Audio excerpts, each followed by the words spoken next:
Football Gameplan.com, where football makes sense. I'm Emery Hunt, the czar of the playbook. Bring you our 2013 FCS playoff wraparound. Now we're down to the Elite 8 in the FCS playoffs, so let's take a look at some of the matchups, starting with North Dakota State as they play host to Coastal Carolina.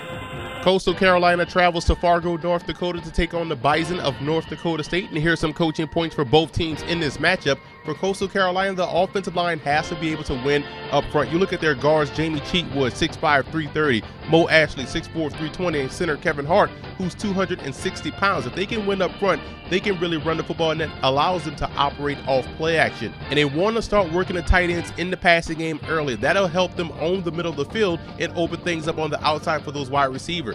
And on the defensive side of the football, it's simple. You maintain a line of scrimmage and allow your linebackers to play downhill. You have to be able to stop the running game of North Dakota State. If you're able to do that, you can knock these guys off. And for the Bison in this ball game, they have to maintain mental focus. We know about the departure of Craig Bowl to Wyoming. He's going to coach the remainder of the playoffs, and they can't allow that to be a distraction this week. Otherwise, the Chanticleers will pull off the upset. You also want to make Alex Ross beat you throwing the football. It's not saying that Alex Ross is not a good player. It's just saying they want to operate off play action. So stop the running game and make this a one-dimensional football team. And the slot defenders must excel in order for this Bison defense to have success. You have to make plays in space if you want to knock off Coastal Carolina. I like North Dakota State in this ball game. Despite all of the distraction that's going on this week surrounding that program with Craig Bowles' announcement that he's going to Wyoming, this is still a very good football team on both sides of the ball. Now, although Coastal Carolina will push these guys to the limit because their offense is explosive, it can strike quick with the big play, I think their defense will start to settle down in the second half and pull away from the Chanticleers. Next up, we have Jacksonville State traveling to the Great Northwest to take on Eastern Washington. And for the Gamecocks in this ball game, playing above the rim versus Cooper Kupp is going to be key. He's an outstanding receiver. He's 6'3". They're going to have to win those battles on those 50-50 balls if they want to have success getting these guys off the field. And they also have to win in space defensively. Eastern Washington puts a lot of pressure on your slot defenders, on your perimeter defense. And if they can win in space, they can win this ball game. And on offense, you want to dictate the tempo and the pace. They do a great job of that with their quarterback Eli Jenkins and being able to run the football. And that's how they can have some success this week versus Eastern Washington. And for the Eagles in this ballgame, they have to do two things defensively in order to be successful. One, they have to win on first down. If they're able to back up this offense in second and long and third and long situations, they can win the ball game. And they also have to remain gap disciplined versus a team that runs that read option like Jacksonville State. Otherwise, they're going to find themselves struggling throughout the course of this ball game. And on offense, that offensive line has to be able to protect the quarterback and pass pro. Jacksonville State is a team that's coming in with a lot of pass rushers, 50 sacks on the season, so you have to be able to protect Vernon Adams if you want to have some success.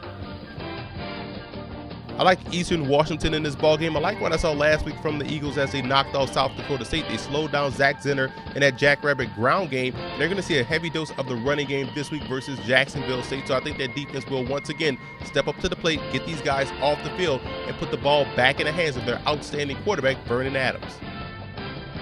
A battle of titans as Towson takes on Eastern Illinois. And for the Tigers in this ball game, you have to win the first quarter, and that's with yards, possessions, and points. You have to get off to an early start versus Eastern Illinois. You can't find yourself in catch-up mode, otherwise it's going to be a long day. And you want to make the Panthers one-dimensional. You can't allow Shepard Little and Taylor Duncan, the two outstanding tailbacks, to have a field day. You want to make this a one-dimensional game, whether it's the passing game or the running game. Take away the run and take your chances versus Jimmy Garoppolo in that passing attack. And the passive defense will get you beat. You have to stay aggressive throughout the course of the ball game, disrupt the timing to force a quick throw. That way you can rally up and make the tackle.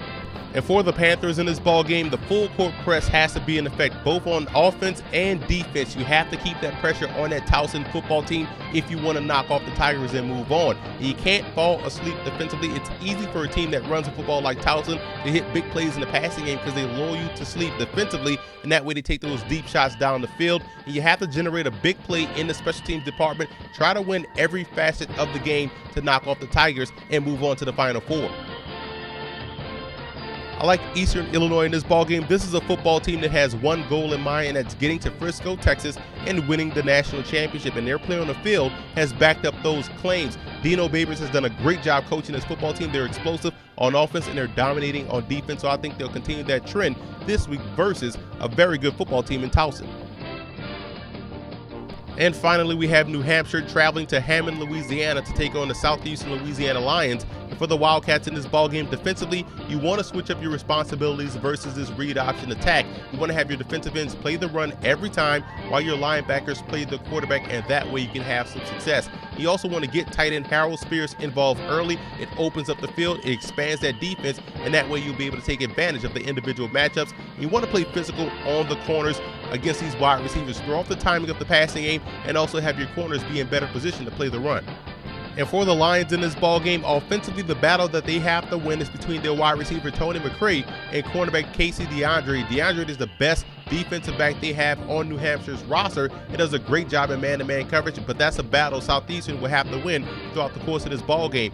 And the Rovers will have to play great in the alley. That's stopping the run. New Hampshire does a great job in attacking the perimeter in the running game, running off tackle. So those Rovers, Tyler Stoddard and also Kevin Harmon, will have to make plays consistently. And the Lions will have to stay multiple defensively with their fronts. Look at creative ways to get Isaiah Colbert, the linebacker who's 6'3", 250 pounds, on the line of scrimmage. Maybe has a rush in certain looks, but if they can stay creative defensively, it throws off the blocking assignments of New Hampshire. I like Southeastern in this ball game. This is a football team that has the explosiveness similar to Eastern Illinois. They can put points up on the board in a hurry, and defensively they can really get after the quarterback. I'm a big fan of the linebacking core. I think they'll do a great job in slowing down the perimeter running game of New Hampshire and coming away victorious. So I'm taking the Lions to knock off the Wildcats.